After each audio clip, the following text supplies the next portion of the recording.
No? Now, Okay. Our conflict centers around the struggles of one Syrian refugee as he tries to get his bearings in a new country. Situations like this are difficult because languages and cultures differ globally, and adjusting to something alien takes time. It's hard for the average American who grew up immersed in the language and the culture to imagine the difficulties that come with being a refugee. Though we ourselves do not come from that background, we tried our best to put ourselves in those shoes for the sake of this story. It's not based on any real life events that we know of. this story is about Ahmad, who's 8, a refugee coming from his country with his parents, brothers, and sisters to America to live a better life.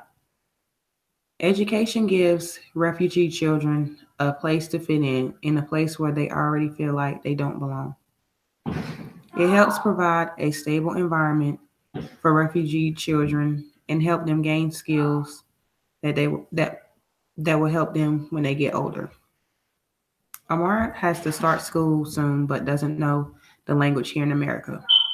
He is very shy and is afraid that he won't be able to make friends because of this, because he doesn't speak English. His parents doesn't know the language either, so they can't help him. Amar would have to learn on his own. He goes to school and sits quietly at his desk, struggling to learn the language.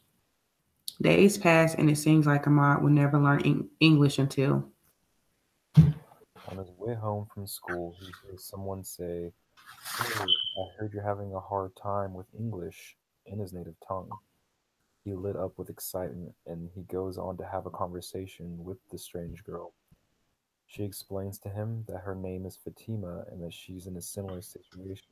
But she was able to learn English in Syria, so it wasn't as difficult as it is for him. They go on to share their experiences, and Ahmed, for the first time since he's been in America, doesn't feel as alone as he did for the weeks that have gone by. Fatima tutors him after school and is able to build confidence bit by bit, but knowing someone else from his background did it fills him with the inspiration to succeed like she did. Eventually, one of his teachers take notice at his progress and recommends that he enters into the spelling bee. He nervously studies for weeks to get ready for the bee with the help of Fatima. It's the day of the spelling bee. Ahmed is looking at his parents in the front row. He does not want to disappoint them, even though they do not fully understand what is going on either. He watches the first student spell their word. It was territory. He recites it in his head, the spelling of the word, and gets it right. This little victory helps fill him with more confidence, but he's still on guard for the trickier words that will inevitably come as the bee progresses. It's his turn to spell. His word is cantaloupe. Midway through, he freezes and feels dwarfed.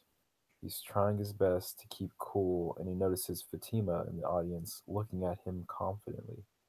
Her unwavering spirit shows him that she believes in him, and he's able to get into focus and finish his word. The bee progresses, and with his newfound confidence, he makes it to the finals. His word is pterodactyl.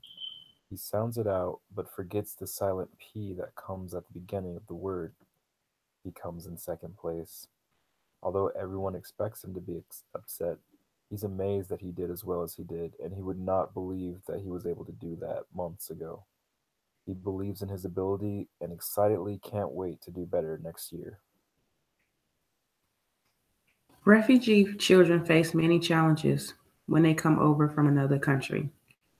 They have to deal with learning a new language and a whole new culture. It is easy to forget about these children and education.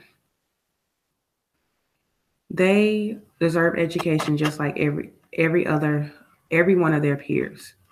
This requires much planning and support from school teachers and parents.